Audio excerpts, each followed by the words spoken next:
Hello and welcome to all. आप सभी का स्वागत है एक बार फिर से टीचर भर्ती गुरुकुल चैनल पर। तो इस टीचर भर्ती गुरुकुल चैनल पर आपकी सीटेट की तैयारी शुरू हो चुकी है, संस्कृत की क्लास स्टार्ट हो चुकी है, सीडीपी की क्लास स्टार्ट हो चुकी है, अब से ईवीएस की क्लास भी आपकी स्टार्ट हो गई है। 15 क्वेश्चन आपके डेटाबेस पे और 15 क्वेश्चन आपके पेडागोजी बेस पे, है ना। तो पहले हम लोग क्या करते हैं, प्रीवियस ईयर के पेपर को समझते हैं। प्रीवियस ईयर के पेपर को समझने के बाद उससे और कैसे कैसे प्रश्न बनेंगे। रे भाई, कक्षा 1 से लेकर कक्षा 5 तक की जो एनसीईआरटी है उसी को रटना है ना। और इतने पेपर हो चुके हैं सीटेट के, इतने पेपर हो चुके हैं कि उसी से मिले जुले सारे प्रश्न आपके लगातार पूछे जाएंगे। तो मैं आपको ऐसा एक्सप्लेन करूंगा कि सारी चीजें आपको समझ में आ जाएंगी। तो पहले 15 क्वेश्चन मैं ईवीएस के फटाफट से कराऊंगा, उससे संबंधित सारे प्रश्न कराऊंगा, उससे और क्वेश्चन कैसे बन सकते हैं वो करवाऊंगा। इसके बाद अगले क्लास में आपकी पेडागोजी वाले प्रश्न कराऊंगा। समझ में आ गया? फटाफट से स्टार्ट करते हैं बिना टाइम वेस्ट किए हुए, ठीक है। तो अभी हम लोग जो पेपर पे चर्चा कर रहे हैं वो 1 जनवरी 2022 का है ना। ईवीएस पे हम लोग चर्चा करेंगे कक्षा 1 से 5 तक की। और यहां पर जो पहला क्वेश्चन आपके आया है उसको करने से पहले मैं आपको समझा देता हूं कि टीचर भर्ती गुरुकुल का जो ऐप है वो डाउनलोड कर लीजिए। वहां पर मैंने संस्कृत ग्रामर सीडीपी के जो इंपॉर्टेंट टॉपिक है यानी कि सुपर टेट के कोर्स को मैंने फ्री कर दिया है, चैप्टर वाइज यानी टॉपिक वाइज। उसको आप पढ़ेंगे तो उसमें सीटेट के बहुत सारे पार्ट आपके मिल जाएंगे, आपको ग्रामर के बहुत सारे पार्ट मिल जाएगा, हिंदी का मिल जाएगा, ईवीएस का मिल जाएगा और आप खुश हो जाएंगे। तो टीचर भर्ती गुरुकुल ऐप जल्दी से डाउनलोड करो और जल्दी से क्लास करो और यहां पर आके प्रैक्टिस करो। देखिएगा, तो प्रीवियस ईयर के पेपर पढ़ रहे हैं तो यहां पे क्वेश्चन नंबर 61 से लेकर 60 से लेकर 75 तक क्वेश्चन अभी हम लोग करेंगे, फिर 75 से लेकर 90 तक दूसरी क्लास में करेंगे। फटाफट से करते हैं। इंग्लिश और हिंदी दोनों में एक क्वेश्चन है, लिखा हुआ है त्रिवेंद्रम जो कि केरल में पड़ता है। त्रिवेंद्रम और गांधी धाम के बीच की दूरी 2268 किलोमीटर है। ओके, दूरी कितनी दी गई है ना? दूरी दी गई है आपकी 2268 किलोमीटर। डरिए नहीं बिल्कुल भी, और क्लास को बस फटाफट से शेयर कर देना है और डेली बेसिस पे आपको यहाँ पर क्लास मिलने वाली है ना। तो चलिए स्टार्ट करते हैं। तो दूरी कितनी दे रखी है? तो सर दूरी दे रखी है आपकी 2268 किलोमीटर। बहुत प्यारा। इसके बाद कह रहा कोई रेलगाड़ी इस दूरी को 42 घंटे में तय कर लेती है। यानी समय कितना दे रखा है? तो समय दे रखा है 42 घंटा। समय कितना दे रखा है? समय दे रखा है सर 42 घंटा। फिर इसके बाद दूरी किसमें है? ये आपके किलोमीटर में है। फिर इसके बाद क्या है, कह रहा दोनों शहरों के रेलवे स्टेशन के बीच की रेलगाड़ी की औसत चाल मीटर प्रति सेकंड में ज्ञात कीजिए, है ना। तो देखते हैं भाई, यहां पर दूरी दे रखी है, यहाँ पर चाल दे रखी है, सॉरी समय दे रखी है, तो चाल पूछा है। तो चाल बराबर क्या होता है? चाल बराबर सूत्र होता है दूरी बटा समय। चाल बराबर क्या होता है? दूरी बटा समय। तो हमने क्या कर दिया, है ना, काट दिया। काटा किससे? 2 से काटते हैं। 2 दूनी 4 और 2 एक कम 2, 2 एक कम 2, 2 एक कम 2, 2 तिहाई 6, 2 चौको 8। फिर 21 से काट दिया, है ना। 21 21 पंचे, ठीक है। फिर 21 बच्चे 105 और 21 चौको, ठीक है, हो गया 54 आ गया। बात समझ में आ रही है? आप काट लीजिएगा। 21 से सीधे काट देंगे। अरे 3 से काट लीजिए भाई, 3 सते 21, फिर इसको 3 से काट लीजिए, है ना। 3 त्रिका 9, 2 बचा, 3 सते 21, फिर 3 8 24, ये आया। अब 7 से काट लीजिए, 7 पन्ना 35, यही आएगा, है ना। और 7 चौको 28, देखो 54 आया, ठीक है। 21 का पारा नहीं आता तो और कोई दिक्कत नहीं। 54 जो आया है वो क्या है? किलोमीटर और घंटा। तो 54 क्या आया है? किलोमीटर प्रति घंटा। निकालना किसमें है? मीटर प्रति सेकंड में। हमको पता है किलोमीटर को जब किलोमीटर प्रति घंटा को जब मीटर प्रति सेकंड में चेंज करते हैं तो 5/18 से भाग करते हैं। तो 18 त्याई 54 और 3 पच्चा 15। आंसर ये है 15 मीटर प्रति सेकेंड। 15 मीटर प्रति सेकेंड। याद हो गया फटाफट से? तो कुछ नहीं कहा, बस आपको सूत्र याद रखना था। चाल बराबर दूरी गुणे दूरी बटा समय होती है। चाल बराबर दूरी बटा समय, क्योंकि किलोमीटर प्रति घंटा अगर लिखा रहता, समझिएगा, यदि किलोमीटर प्रति घंटा लिखा हुआ तो किलोमीटर मतलब दूरी, अरे हाँ कि ना, और घंटा मतलब समय। तो दूरी बटे समय, और ये क्या है? चाल। चाल को हम लोग किलोमीटर प्रति घंटा में लिखते हैं। अरे हाँ कि ना? जल्दी बताइए। अगला क्वेश्चन देखिए फटाक से। क्वेश्चन क्या लिखा हुआ है? क्वेश्चन क्या लिखा हुआ है फटाक से देखना है। कोई छात्र ए पर है और बी पर पहुंचना चाहता है, ठीक है, जैसे आप बुलंदियों पर पहुंचना चाहते हैं। तो कोई छात्र ए पर है और बी पर पहुंचना चाहता है, इसके लिए पहले वह ओ पर जाता है जो ए के ठीक उत्तर में है ना। जो ए के ठीक उत्तर में है, यानी ए यहां पर है अगर, तो ए के ठीक उत्तर में क्या है बच्चे? ओ है। अरे हाँ कि ना? ओ है। और इनके बीच की दूरी कितनी है? 120 मीटर। इनके बीच की दूरी कितनी है? 120 मीटर है। फिर वह O से B के ठीक पश्चिम दिशा में जाता है, ये पूरब है तो ये आपका पश्चिम है, और यहां पर पहुंच गया, क्या आ गया? ये B आ गया, है ना। और O से B तक की दूरी कितनी है? 50 मीटर। कितनी है बच्चे? 50 मीटर भैया, 50 मीटर भैया आ गया। फिर कह रहा है A से B की दूरी, अब ये A है ये B है। अरे भैया आपने देखा पाइथागोरस प्रमेय लगेगी, स्वाहा कर देना हम लोग को। तो ये क्या लगेगी? पाइथागोरस प्रमेय लगेगी। और पाइथागोरस प्रमेय कैसे लगती है ना? पाइथागोरस प्रमेय कैसे लगती है ना? तो देखिएगा, इसको हम लोग क्या मानते हैं? इसको मानते हैं लंब, इसको मानते हैं लंब, इसको मानते हैं आधार, और इसको मानते हैं कर्ण। क्या मानते हैं? कर्ण। और पाइथागोरस प्रमेय क्या कहती है कि कर्ण का स्क्वायर बराबर लंब का स्क्वायर प्लस आधार का स्क्वायर यानी वर्ग। बात समझ में आ रही है? या फिर ऐसे भी लिख सकते हैं, कर्ण बराबर, इसको अंडर रूट में लिख लिया। बताओ भैया समझ में आया क्या? इसको ऐसे भी तो लिख सकते हैं, कोई दिक्कत तो नहीं है। नहीं। अब लंब कितना है? लंब यानी कि लंबा वाला ऐसे जो गिरा हुआ है 120 हो गया, यानी 120 का वर्ग कर दिया प्लस 50 का वर्ग कर दिया। तो 120 का वर्ग कितना आया? 12 गुणे 12 144, 144 फिर डबल जीरो कर दिया, है ना। 25 तो यहाँ पे 2500 कर दिया, इसको जोड़ दिया। तो आप एक काम करिए, 144 और 25 को जोड़िए, कितना आया? 169। और 169 किसका होता है? तो 13 का होता है ना। तो यहां पर सिंपल सी बात है 13। अब यहां पर 2 जीरो थे, 1 जीरो कर लिया तो एक बार खुल के आ गया। बात समझ में आ रही है? नहीं, इसको अगर तुम जोड़ोगे भैया, इसको तुम जोड़ोगे तो ये बनेगा 16900। हाँ कि ना? तो 169 को बाहर निकाला तो ये 13 का होता है, इस जीरो में से 1 निकालना पड़ेगा क्योंकि 130 का ये हो जाएगा। तो यहां पर क्या आंसर आएगा? 130। लेकिन 130 देखो यहां से ये कैसा है? अरे हाँ कि ना? यहां से ये कैसा है? तो अगर आप देखेंगे ये ईस्ट है, ये वेस्ट है, ये नॉर्थ है, ये साउथ है, और आप ऐसे देख रहे हैं, ऐसे देख रहे हैं, तो नॉर्थ वेस्ट होगा ना? कैसा होगा? कैसा होगा? लेकिन क्या कह रहा है सुनिएगा, ए की बी की दूरी, है ना, दूरी पता चल गई 130, सब में 130 नहीं लिखा है, ये काट दिया हमने। कह रहा बी के सापेक्ष बतानी है, नहीं बी के सापेक्ष बतानी है। तो बी के सापेक्ष क्या होगी? यहां देखना पड़ेगा ना।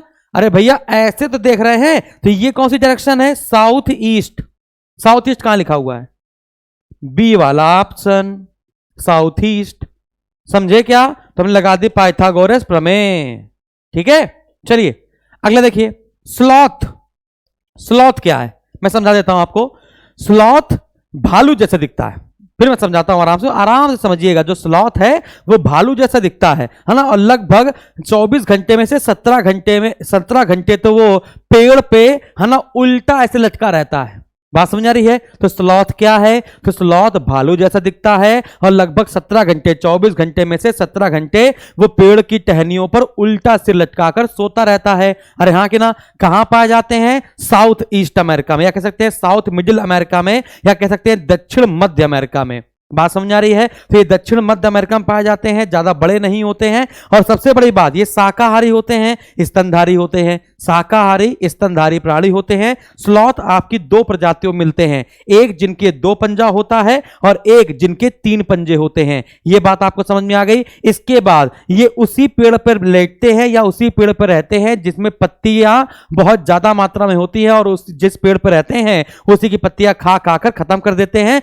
फिर पेड़ ये बदल देते हैं। बात समझ में आ रही है? तो स्लॉथ क्या होते हैं जरा देखते हैं। स्लॉथ के विषय में सही कथन चुनना है।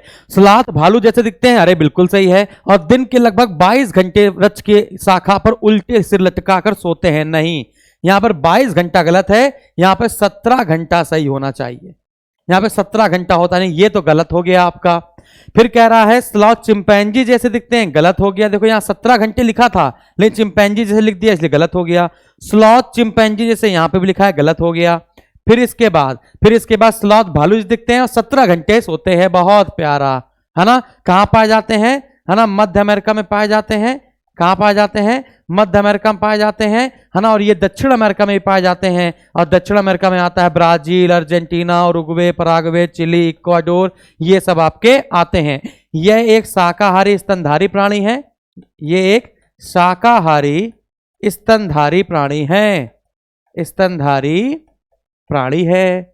बात समझ में आई कि नहीं आई? आई कि नहीं आई? बताओ, मजा आ रही कि नहीं आ रही? पक्की बात है। इसके बाद अगली बात अगले पेपर में आ सकता है। स्लॉथ की 2 प्रजातियां होती हैं, स्लॉथ की 2 प्रजातियां होती हैं। कितनी? 2। एक 2 पंजों वाली और एक 3 पंजों वाली, एक 2 पंजों वाली और एक बच्चों 3 पंजों वाली। बताओ, समझ में आया? तो यहां पर आपको समझ में आ गया, बहुत प्यारा। अगला क्वेश्चन लिखा है, जब किसी एक कपड़े पर दूध को उड़ेलते हैं, मलाई उस पर रह जाती है, यह पृथक्करण की प्रक्रिया कौन सी है? यह कौन सी पृथक्करण की प्रक्रिया है? तो मैं आपको बताता हूं कि सेग्रेगेशन की यानी पृथक्करण की या सेपरेशन की, है ना, कई सारी विधियां होती है। जैसे आप देखेंगे चालन, है ना, संवहन, ये सब। जैसे आपको मान को चलिए कि आपने क्या किया, चालन में क्या होता है? चलने से चाल लिया। किसे चाल लिया? चलने चले। जैसे चावल, जैसे आपने बताया आटा और भूसी, आटा और भूसी। बात समझ आ रही है? तो ये विधि कौन सी हो गई है? चालन विधि हो गई है। लेकिन जब द्रव की बात करते हैं, जब द्रव की बात करते हैं, तो द्रव की अशुद्धि जब निकालनी होती है, तो द्रव की अशुद्धि निकालने की, है ना, जो तरीके हैं, सबसे पहला तरीका क्या होता है उसको समझना है। पहला सबसे तरीका होता है अवसादन। समझिएगा, द्रव से अशुद्धि निकालने के जो पॉइंट है कि पहले कौन सा स्टेप अपनाएंगे, फिर दूसरा स्टेप, फिर तीसरा स्टेप। पहला है सेडिमेंटेशन, अवसादन। दूसरा है आपका निस्तारण। दूसरा क्या है आपका? निस्तारण। और तीसरा क्या है आपका? निस्यंदन। क्या है आपका? निस्यंदन। समझिएगा, क्या करना है? अवसादन में क्या करने थे हम लोग को? जैसे मान के चलिए कि पानी में रेत मिल गई है, तो क्या करना है? उसको चुपचाप धर देना है। चुपचाप क्या करना है? उसको धर देना है। धीमे धीमे जो रेत है वो पानी में घुलती तो है नहीं, तो रेत नीचे बैठ जाएगी, ऊपर से पानी हमने निकाल लिया। ये क्या हो गया भैया? अवसादन हो गया। लेकिन फिर भी अगर उसमें कुछ अशुद्धि रह जाती है, तब उसका क्या करते हैं? निस्तारण करते हैं। और तब भी रह जाती है, तब उसका क्या करते हैं? निस्यंदन करते हैं, फिल्ट्रेशन करते हैं। कोई कपड़ा लगाकर, छलनी लगाकर उसको छाल लेते हैं। यानी यही कह रहा है कि ये कपड़ा क्या है? छलनी का काम कर रहा है और ये मलाई अलग कर दे रहा है। तो ये कौन सा होगा? तो कहेंगे निस्यंदन होगा। ये क्या होगा? फिल्ट्रेशन होगा। क्या होगा बच्चे? फिल्ट्रेशन होगा। अगला क्वेश्चन, कक्षा 5 की पाठ्य पुस्तक में दिए गए गोलकुंडा किले के मानचित्र में 1 सेंटीमीटर, है ना, कितना होता है? 110 मीटर के बराबर है। यानी 1 सेंटीमीटर की वैल्यू कितनी दी गई है?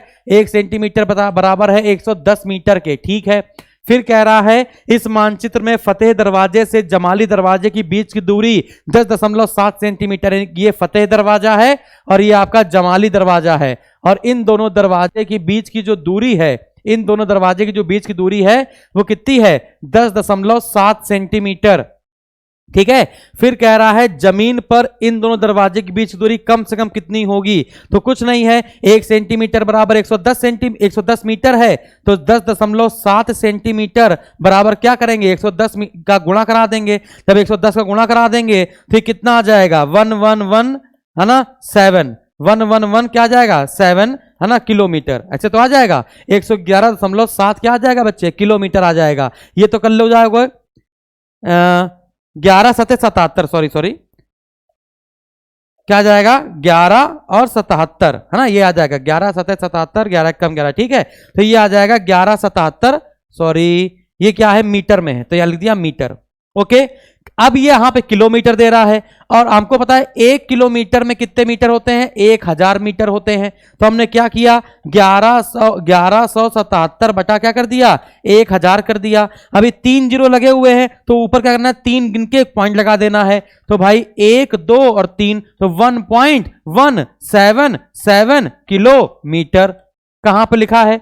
1.177 किलोमीटर, ये लिखा हुआ है। B is the right answer. देखो कितना आसान था, कितना आसान था, कोई दिक्कत नहीं। अगला क्वेश्चन देखो, अगला क्वेश्चन देखो, 3 राज्यों का वह समूह जो बंगाल की खाड़ी से लगे हुए हैं। तो फटाफट से आपको देखना है, फटाफट से आपको देखना है कौन बनेगा करोड़पति। फटाफट से आपको देखना है कौन बने करोड़पति। आपको पता है यहां पर बंगाल है, आपको पता है ये है क्या? बंगाल है तो यहां पर क्या होगी, बंगाल की खाड़ी होगी। यहां पर क्या होगी, बंगाल की खाड़ी होगी, बे ऑफ बंगाल होगी। अरे बच्चों बताओ ना, समझ में आ रहा है। फिर ये क्या है, बंगाल के नीचे क्या है आपका, तो आप कहेंगे उड़ीसा है। उड़ीसा के नीचे क्या है, तो आप कहेंगे आंध्र प्रदेश है। फिर आंध्र प्रदेश के नीचे क्या है, तो आप कहेंगे तमिलनाडु है। पक्की बात है, यानी कि बंगाल की खाड़ी को स्पर्श कितने राज्य कर रहे हैं, तो आप कहेंगे 4 राज्य कर रहे हैं। फिर इसके बाद यहां पर क्या आ जाएगा, केरल आ जाएगा। फिर उसके ऊपर क्या आ जाएगा भाई, ये सबसे ऊपर ये जो आपको दिख रहा है ये आपकी गुजरात है, और गुजरात की सबसे लंबी सीमा है क्योंकि आपको दिख रहे हो 2 भागों में बटी है। फिर गुजरात के नीचे क्या है, महाराष्ट्र है। महाराष्ट्र के नीचे क्या है, गोवा है। गोवा के नीचे क्या है, कर्नाटक है। गोवा के नीचे क्या है बच्चों, तो आप कहेंगे कर्नाटक है ना। और फिर कर्नाटक के नीचे क्या है ना, केरल है। ठीक है ना, ना ना ना ना ना ना ना कर्नाटक KGF है ना। तो भाई कर्नाटक मतलब कोलार गोल्ड फील्ड है ना। तो कोलार की खान किसके लिए प्रसिद्ध है, सोने के लिए, है ना। देखा था KGF में तो दिखाया गया था। तो अब जरा देखते हैं, सबसे पहले क्या कह रहा है, महाराष्ट्र। महाराष्ट्र तो भैया ये अरब सागर है। ये कौन सा सागर है, तो आप कहेंगे अरब सागर है। तो महाराष्ट्र तो अरब सागर में आ रहा है, गलत है, काट दिया। उड़ीसा केरल तमिलनाडु, उड़ीसा केरल तो इधर आ गया, काट दिया। फिर उड़ीसा आंध्र प्रदेश तमिलनाडु, उड़ीसा आंध्र प्रदेश तमिलनाडु, ये लो सी हो गया क्योंकि केरल तो इधर आ जाएगा, तो ये गलत हो गया, है ना। फटाफट से स्क्रीनशॉट ले लेना है, सी लगा लेना है। उड़ीसा की राजधानी भुवनेश्वर याद कर लेना है, आंध्र प्रदेश की राजधानी याद कर लेनी है ना, अमरावती। इसके बाद तमिलनाडु की राजधानी चेन्नई याद कर लेना है ना। सबसे लंबी सीमा गुजरात की याद कर लेना है ना। और दूसरी सबसे लंबी सीमा आपकी आंध्र प्रदेश की याद कर लेना है। अगला, मान लीजिए आप मध्य प्रदेश में है ना।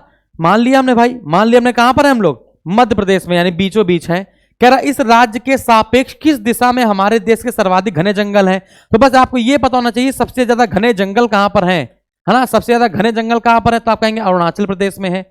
अब अरुणाचल प्रदेश कहां पड़ता है, तो आप कहेंगे यहां ये पड़ता है। तो ये कौन सा क्षेत्र होगा, तो आप कहेंगे नॉर्थ ईस्ट होगा। अब यहां पे नॉर्थ ईस्ट कहां लिखा है, ये लिखा हुआ है, अरे हाँ कि ना। अब देखिएगा, आपसे क्वेश्चन पूछेगा 7 बहन कौन कौन, जिनमें निम्न में से 7 बहन कौन कौन सी हैं, तो आप कहेंगे असम, मेघालय, असम, मेघालय, त्रिपुरा, मिजोरम, असम, मेघालय, त्रिपुरा, मिजोरम, अरुणाचल प्रदेश, अरुणाचल प्रदेश, नागालैंड, नागालैंड। फिर कौन सा बचा, 1 2 3, फिर बचा मणिपुर, फिर बचा मणिपुर। देखो 7 हुए कि नहीं हुए, 1 2 3 4 5 6 7, तो ये हो गया भैया 7, है ना। और इन 7 बहनों में, इन 7 बहनों में भैया कौन है, इन 7 बहनों का भाई भी बताया जाता है कि बताइए इन 7 बहनों का भाई में कौन आता है, तो अरुणाचल प्रदेश, पुराना नाम क्या था, नेफा, नॉर्थ ईस्ट फ्रंटियर एजेंसी। अगला क्वेश्चन, माउंट एवरेस्ट। सबसे पहले माउंट एवरेस्ट है कहां पर, यह समझना है। तो माउंट एवरेस्ट आपका नेपाल और तिब्बत के बीच में है, भारत में मत लगाइएगा भैया, है ना। नेपाल में इसको सागर माथा कहते हैं, नेपाल में इसको सागर माथा कहते हैं, और तिब्बत में इसको चोमू लुंगमा कहते हैं, चोमू लुंगमा कहते हैं, है ना। और इसकी जो हाइट है वो 8,848 मीटर, और लिखा नहीं है तो 8,850 कर सकते हैं, है ना। तो ये क्योंकि 2 बढ़ गई है आपको पता ही है, तो यहां पर ये हो गया 8,850 मीटर। इसके बाद, है ना, ये पृथ्वी का सर्वोच्च बिंदु है। पृथ्वी का सर्वोच्च बिंदु कौन सा है, तो पृथ्वी का सर्वोच्च बिंदु आपका माउंट एवरेस्ट है, याद रखिएगा पृथ्वी का सर्वोच्च बिंदु है। और अगर आपसे कह दिया जाए पृथ्वी का गर्त कौन सा है, पृथ्वी का सबसे गहरा गर्त कौन सा है, तो 11,033 मीटर का सबसे गहरा गर्त या खाई या ट्रेंच है, जिसे कहते हैं मेरियाना गर्त। क्या कहते हैं, मेरियाना गर्त कहते हैं, जो आपकी कौन से महासागर में है, तो आप कहेंगे प्रशांत महासागर में है।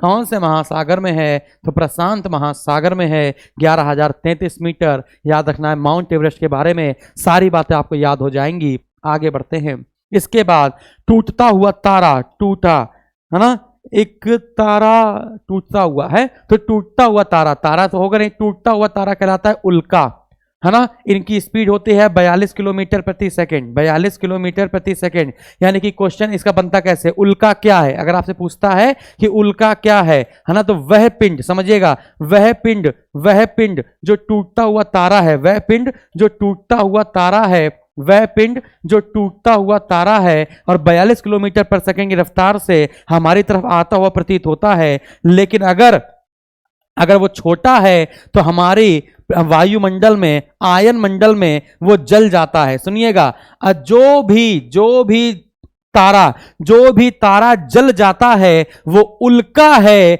और जो गिर जाता है वो उल्का पिंड है।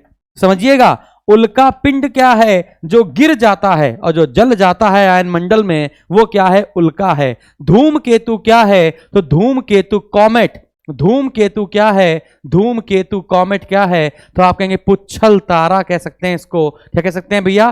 पुच्छल तारा है। और ये किसकी परिक्रमा करता है? सूर्य की परिक्रमा करता है ना? किसकी परिक्रमा करता है? ये सूर्य की परिक्रमा करता है। अरे हाँ कि ना? और इसके बाद बहुत महत्वपूर्ण आपके पेपर में हैली धूमकेतु आता है, और हैली धूमकेतु है ना हर 76 वर्ष के बाद है ना पृथ्वी वालों को दिखाई पड़ता है। हर 76 वर्ष के बाद पृथ्वी वालों को दिखाई पड़ता है। अच्छा, एक और बात कि पुच्छल तारे की पूंछ सदैव सूर्य के विपरीत होगी। पुच्छल तारे की पूंछ सदैव सूर्य के विपरीत दिशा में होगी, यह भी याद रखिएगा। ठीक है, अगला क्वेश्चन क्या लिखा है? लिखा है खेजड़ी। आपको मैं बता दूं, जो खेजड़ी का वृक्ष है ना, राजस्थान में एक समुदाय है, बिश्नोई समुदाय। याद रखिएगा, राजस्थान का एक समुदाय है बिश्नोई समुदाय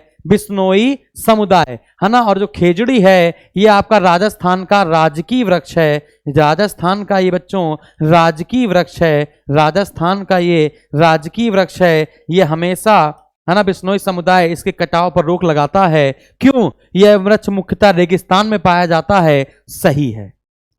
70 का ए वाला जो पार्ट है वो तो सही है, इसको कोई नहीं रोक सकता। इसके बाद इसे उगने के लिए अधिक जल की आवश्यकता नहीं होती। अरे वाह, बिल्कुल सही है ना। ये कम पानी में उग जाता है। अपने तने में जल को संचित कर लेता है? नहीं, ये गलत है। इस वृक्ष की छाल का उपयोग दवाई बनाने में करते हैं। बिल्कुल सही है ना। और इसकी लकड़ी पर कीटों का कोई प्रभाव नहीं पड़ता। यह वृक्ष बहुत कम पत्तियां होती, नहीं, पत्तियां बहुत होती हैं और जानवर इसको खा खाकर बड़े हो जाते हैं और ढीठ हो जाते हैं। तो ये हो गया गलत। तो ए बी डी इतना याद रख लीजिएगा, और बाकी इसके बाद ये बिश्नोई समुदाय और राजकीय वृक्ष याद कर लीजिएगा।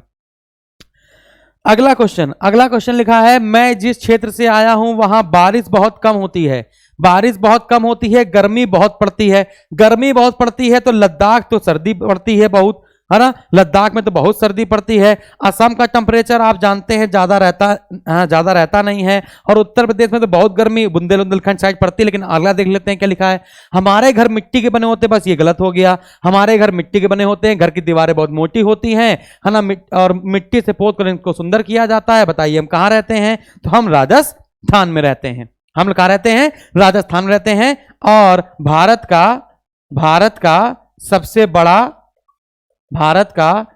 बड़ा राज्य क्षेत्रफल के अनुसार, सबसे बड़ा राज्य क्षेत्रफल के अनुसार। बात समझ में आई?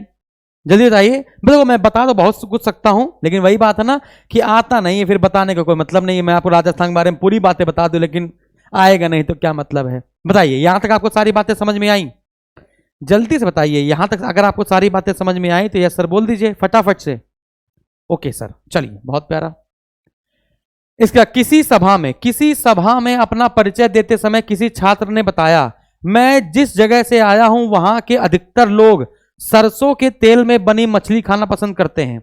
सुनिएगा, अगर तुम गोवा से आए हो तो आप नारियल के तेल का यूज करेंगे। नारियल का तेल में मछली, अगर आप नारियल के तेल में मछली खा रहे हैं तो आप गोवा से आए हैं। यदि आप नारियल के तेल में टैपियोका को उबाल रहे हैं, और उसकी करी बना रहे हैं टैपियोका की, तो आप केरल से आए हैं। और अगर आप सरसों का तेल प्रयोग कर रहे हैं, क्योंकि जो सरसों का तेल है ये आपका, ये जो सरसों का तेल है ये आपका गर्मी प्रदान करता है, और गर्मी प्रदान करता है, इसलिए हम लोग कहां रहेंगे? कश्मीर में चलेंगे। तो कश्मीर के लोग, है ना, कश्मीर के जो छात्र होते हैं वो सरसों के तेल में बनी मछली को खाना पसंद करते हैं। और बाकी हमने ये बता दिया आपको। 73 नंबर क्वेश्चन, 73 नंबर क्वेश्चन देखेंगे फटाक से। लिखा हुआ है निम्नलिखित में से सही कथन चुनिए। भाई चुन लेते हैं, कौन सी बड़ी बात है। कोई वयस्क हाथी एक दिन में 2 क्विंटल से भी अधिक हरे पत्ते और झाड़ियां खा सकता है। अरे भाई ये तो बचपन में पढ़ा दिया था मैडम ने। एक वयस्क हाथी एक दिन में 2 क्विंटल नहीं खाएगा। एक वयस्क हाथी एक दिन में, है ना, 100 से 120 किलोग्राम हरे पत्ते और झाड़ियां खा सकता है। तो ये 220 लिख दिया है यहां पे, ये गलत हो गया। इसके बाद अत्यधिक भारी होने के कारण अधिकांश बहुत ज्यादा आराम करना पसंद करते हैं। नहीं, हाथी सिर्फ 4 घंटे सोते हैं। हाथी सिर्फ 4 घंटे सोते हैं, यह भी गलत हो गया। हाथी सिर्फ 4 घंटे सोते हैं। देखिएगा अगले पेपर में ये सब आने वाला है। यहां तक कि 3 महीने की आयु के हाथी के बच्चे का भार सामान्यतः लगभग 200 किलोग्राम होता है। बात समझ आ रही है। तो 3 किलोग्राम जो 3 महीने का हाथी होता है, वो हाथी का बच्चा होता है, वो लगभग 200 किलोग्राम का होता है। हां ये सही है। अधिकांश हाथी औसतन एक दिन में 9 से 10 घंटे सोते हैं। अभी बता चुका हूं 3 से 4 घंटे सोते हैं। ये सही है कि यहाँ जो हाथी का बच्चा होता है कि 3 महीने का, उसका वजन 200 किलोग्राम के आसपास होता है। और बाकी सारी चीजें हम आपको बता चुके हैं। इसके बाद यहाँ पर और भी क्वेश्चन बन सकते हैं कि हाथी कीचड़ में खेलना, कीचड़ और पानी में खेलना पसंद करते हैं।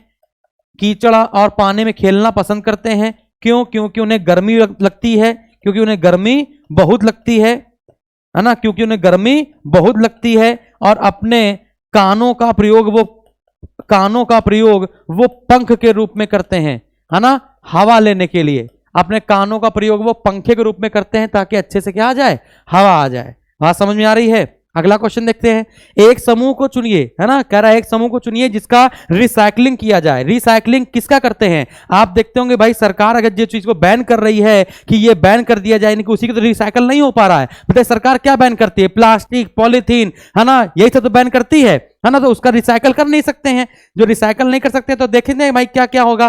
पॉलीथीन लिखा है, काट दिया फट से। फिर इसके बाद प्लास्टिक बोतल, अरे भाई यहां काट दिया। फिर इसके बाद लोहे की कीले, कांच की बोतल, स्टील मग, गत्ते डब्बा, ये तो लिख नहीं रहा। चमड़े का बैग, लकड़ी का मेज, प्लास्टिक, देखो यहां फिर लग दिया प्लास्टिक, खत्म, बच गया सी, लगा दिया सी, फट से आंसर, सट्टे से आंसर। ये क्या कह रहा है? लास्ट क्वेश्चन आज का देखिए, कितने आराम से, मात्र आधे घंटा भी नहीं लिया होगा मैंने आपको, और फटाक से 15 क्वेश्चन करा दिए। पेडागॉजी ऐसा समझा दूंगा, बिल्कुल मजा आ जाएगी। बिल्कुल देखिएगा, पूरे 30 में 30 नंबर लेके आएंगे आप। देखिए खुशी होके देखिएगा। कह रहा है निम्नलिखित का मिलान कीजिए। कह रहा छोले भटूरे कहां खाए जाते हैं? नारियल डली करी के साथ उबला हुआ टैपियोका। अभी देखिए मैंने बताया था, मैं बताता रहा हूं, पूरे प्रश्न करा दूंगा और प्रश्न कराने के बाद आप खुश हो जाएंगे, अरे सर मजा ही आ गई यार, कराया था यहां पे कहीं। मिल जाओ, देखो मिल गया। चलो वापस आओ। तो छोले भटूरे कित्ते चलिए गोभीदा फूल बन के, ये तो ये पहले का पंजाब, छोला भटूरा, छोला कुलचा, छोला भटूरा, बहुत तली हुई वस्तुएं पंजाब के लोग।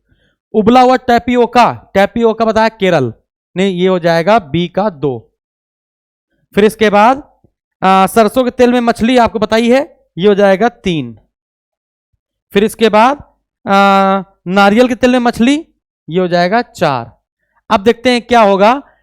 A4B2, अच्छा ऐसे नहीं दिया गया, पहले का ई है, ठीक है, नहीं पहले का ई कहां कहां मिल रहा है? यहां नहीं मिल रहा और बाकी सब जगह मिल रहा है। दूसरे का बी है और दूसरे का बी कहां मिल रहा है? सिर्फ इसमें मिल रहा है, डी वाले में। और भी मिला लेते हैं। तीसरे का डी, तीसरे का डी, ये सही तो है, मिल गया। चौथे का ए, चौथे का ए, चौथा लिखा है, यानी डी होगा इसका सही आंसर। बताइए मजा आई कि नहीं आई? आधे घंटे में आपको मजा आ गई होगी। हाँ, अब इसका पीडीएफ चाहिए होगा, ये पीडीएफ आपको मिल जाएगा। अभी मैं इसका बना दूंगा क्या, पीडीएफ, और ये मिल जाएगा आपको टीचर भर्ती गुरुकुल के टेलीग्राम चैनल पर। तो टीचर भर्ती टेलीग्राम चैनल का लिंक आपको दे दिया गया है, फटाक से इसको देख लीजिए और जल्दी से इस पीडीएफ को एंजॉय कीजिए। Thank you very much. स्वस्थ रहिए, मस्त रहिए और व्यस्त रहिए। और कल फिर मिलूंगा इसी के बाद जो 76 नंबर क्वेश्चन होगा, ये शिक्षण वाला, इसको मैं आपको मजेदार कराऊंगा। सीटेट में सिर्फ और सिर्फ आपको प्रैक्टिकली सोचना है, रटना नहीं है, सीखना है, लर्निंग पावर बढ़ानी है, रट्टू तोता नहीं। कोई चीज है तो उसका मतलब समझना है कि वो क्यों है। यही है सीटेट जो मैं आपको कल ये पढ़ाऊंगा। ये तो आपको समझ खुद ही बस 40 सेकंड आप हमको देंगे। अगर आपको कोई जैसे डेटाबेस है, कुछ भी है सीटेट में, पेडागोजी है और आप नहीं पढ़ पा रहे कि क्या आंसर होगा, 40 सेकंड आप मेरी तरह सोचिएगा, आंसर खुद ही निकल कर आएगा। अरे मैं हूं सर, अरे मैं हूं, ऐसा वाला। तो लाइक करिए, शेयर करिए, सब्सक्राइब कीजिए और फटाफट से टीचर भर्ती गुरुकुल चैनल को ज्वाइन कर लीजिए, टेलीग्राम ऐप और सब्सक्राइब। Thank you.